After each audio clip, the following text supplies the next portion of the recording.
Hi, everybody. Good morning. Thank you for being here today.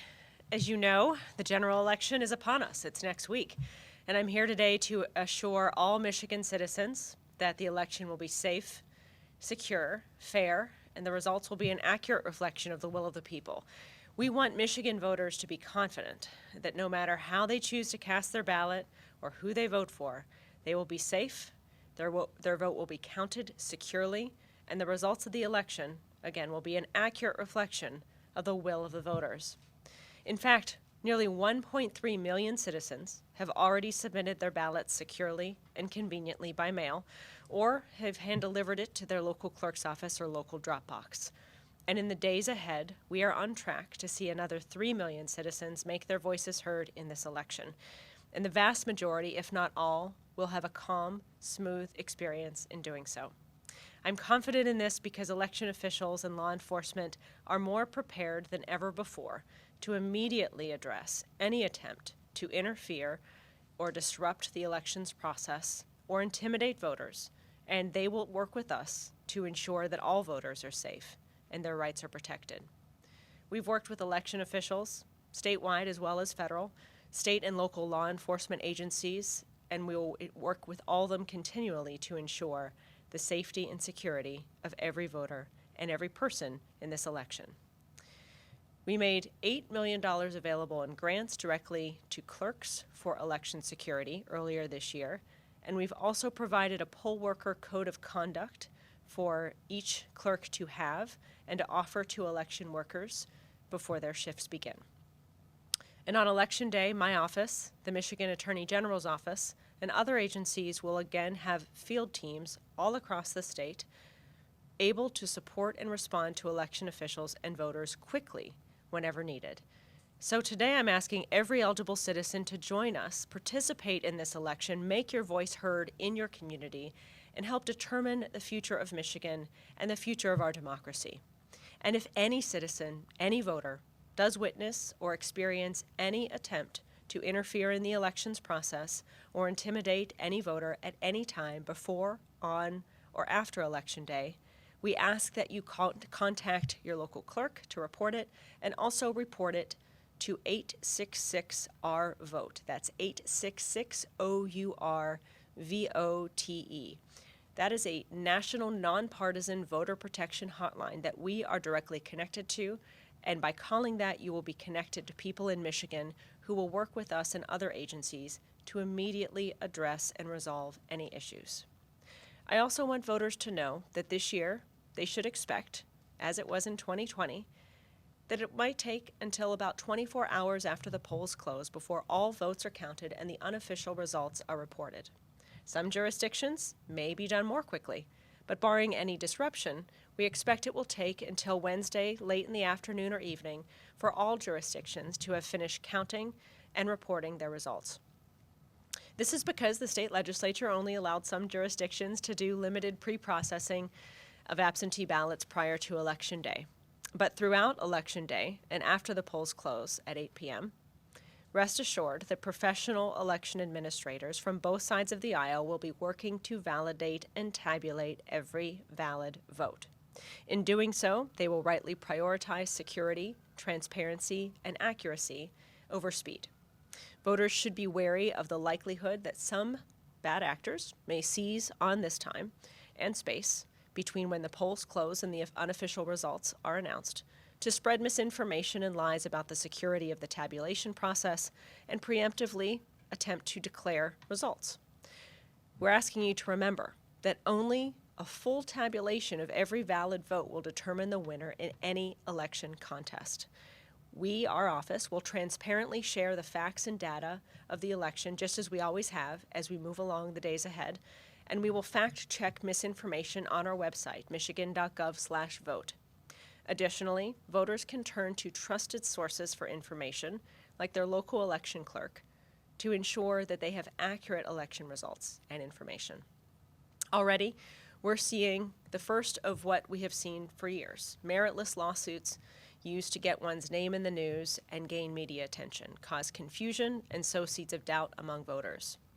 While these suits are ultimately resolved by the judges in accordance with the law, voters can expect that many of the seeds of doubt that they plant will resurface, potentially after the election. As I mentioned, judges will resolve these suits based on evidence and in accordance with the law, but voters should also be wary of the seeds of doubt these lawsuits seek to plant and expect them to resurface in other ways after the election. Because just as we saw in 2020, what we are seeing now unfold are lawsuits being used not to enforce the law, but to instead further political agendas and strategies, and sow seeds of doubt among citizens. But it doesn't matter how many meritless challenges and lawsuits are filed, which party election workers come from, or if a citizen votes absentee or in person. The law is clear. Citizens have the right to cast their ballot free from intimidation, and election workers must count every valid vote in a nonpartisan and unbiased manner. And we will work to ensure that law is enforced and that every voter and vote is protected. On that note, I'll close for questions. Thank you again for joining us here today.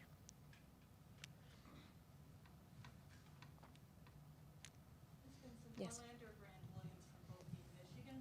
Any idea right now, just looking at the absentee numbers, registrations, what you think will be the turnout among Michigan residents? We are on track to have a high turnout midterm election. It'll be probably likely among the highest turnout midterm elections that we've seen in Michigan, based on simply the numbers of people who have requested absentee ballots, and we are prepared for such a high turnout election. There's Yes. some cynicism around turnout, though, especially in the city of Detroit, potentially being as low as 28%. Do you think that's due to, voter apathy, a lack of, knowledge, or do you think it even has something to do with these lawsuits? It could be all of the above. We certainly know there are strategies in place to try to depress turnout in urban areas, not just here in Michigan, but in other parts of the country. And part of the strategy behind meritless lawsuits or other misinformation is a scare tactic to kind of to deter people from believing that if they vote, their vote is going to count. And I'm here today as the state's chief election officer to say, yes, indeed, your vote will count. Yes, indeed, you have a right to vote absentee in this state, and under the state constitution and our laws, that absentee vote, if once validated, will be tabulated. And so our job and the job of Republican, Democrat, and independent election officials all across the state, including here in the city, will be to cut through that misinformation and the noise to make sure voters can have faith in our elections and rightly place faith that when they vote, their vote will be counted. Secretary Benson, Laura Herbert from WDET. There's a case headed before the Michigan Supreme Court about robocalls. Do you have any comments on the merits of that particular case?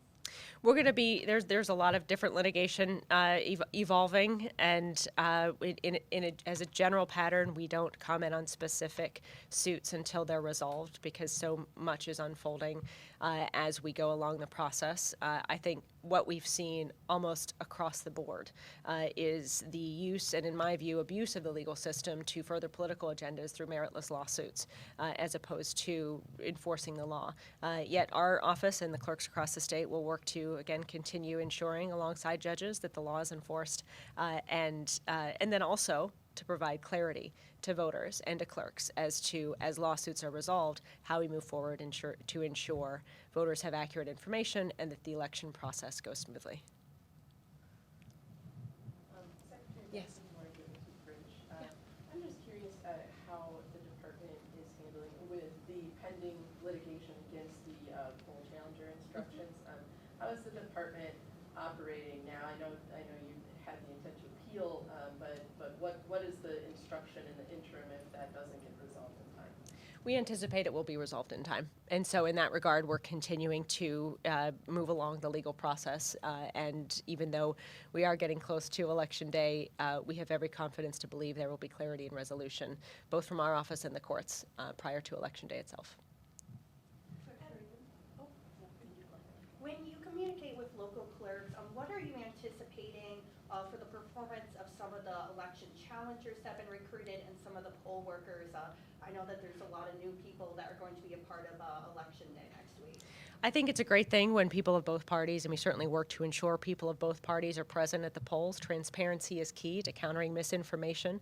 But there's a line that is crossed sometimes where disruption and interference with the voting process occurs. And that's where we step in to, again, ensure that the law is followed. That said, the vast majority of people who will be working in elections at the polling places on election day all across the state are folks who are professionals who have done this before. There have been new poll workers recruited into the process this year from both sides of the aisle. That's a great thing, and we expect everyone to follow the law, and that's why issuing a poll worker code of conduct helps provide clarity and consistency for what expectations are once in the polling place. It's also important to remember that poll workers are ultimately employees of the jurisdictions that hire them, and we are working directly with jurisdictions as well to ensure that any employee at any part in the elections process who violates the law is quickly, that it is immediately addressed and held accountable as possible under the law. So on Wednesday, Secretary Benson, both hopefully will be in town of the people who have spoken.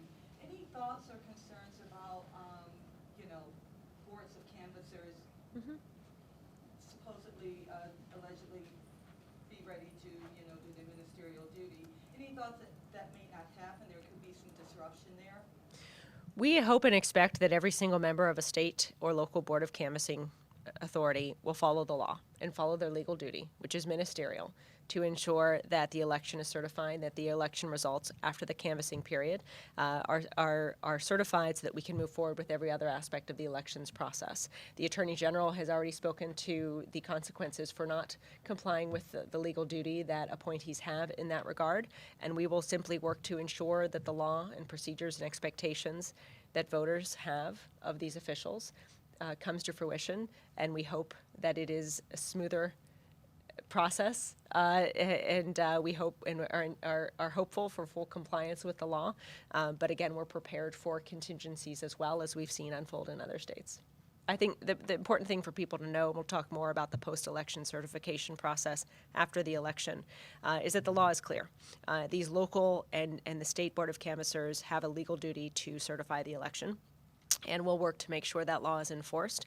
And people should also understand that is potentially, we've seen this play out in other ways in other states, a strategy to create confusion and chaos and delegitimize the process to potentially delay or block certification.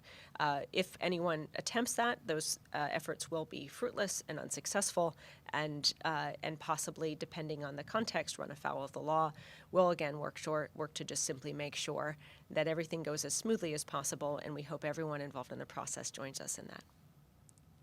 Yes. Counting aside, do you have any concerns about the administration of absentee voting in Detroit?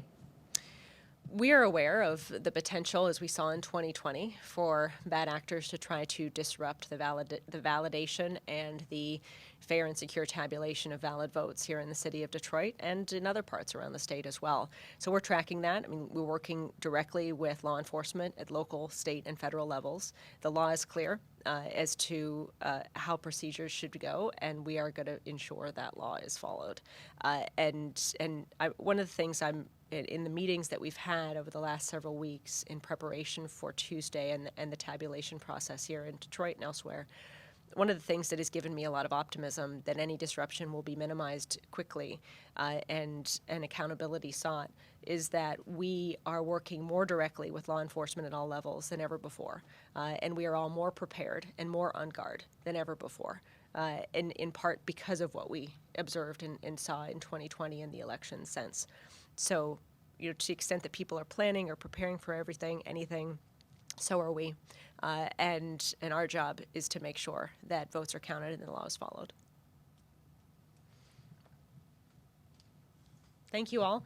I'm sure we'll talk again before too long. And also to note, as our team will remind you, we'll have periodic and frequent updates with the media throughout Election Day and in the days that follow to ensure that you all have access to all the information we do about the security, safety, and accuracy of the voting process. Thanks, everyone.